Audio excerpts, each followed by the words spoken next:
My name is Julian Mathews. I'm from the Nimiipuu or Nez Perce tribe and World Tribal member, and I'm not representing the tribal government or nothing. We have a nonprofit. We started Nimiipuu. That means the people in our language, Nimiipuu protecting the environment. And I wanted to thank. I'm really so grateful and thankful for Freddie and his group from the Lummi tribe to bring the.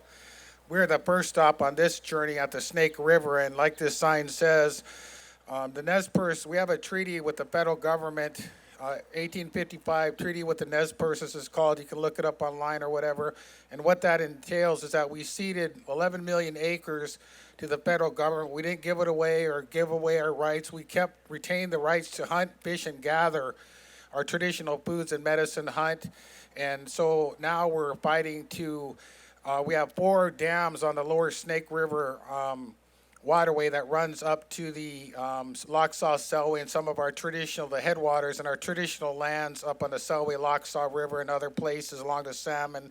And so our big fight now is to get the 4 lower Snake River dams breached or removed because the salmon runs are going to go extinct. And I guess one thing I would like to say personally is we actually, when we first started, our own tribal government wouldn't come out in support of dam breaching, but now they did, and they got a bunch of other tribes, the Columbia River tribes, coming out, so that's really great.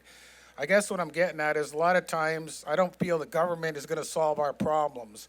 You know, I can't expect Secretary Holland or Joe Biden to come and step in and push some magic wand. It takes our efforts, and that's why we always work with the grassroots. We do a program with our kids, our Nez Perce kids, and my thinking behind that is sometimes when we sweat, traditional sweat with my bros and my cousins in Lapway, one always talks about the treaty, you know, the treaty rights we have, and those signers in 1855 were protecting, for me today, 100 some years later, to be able to hunt, fish, and gather just like they did.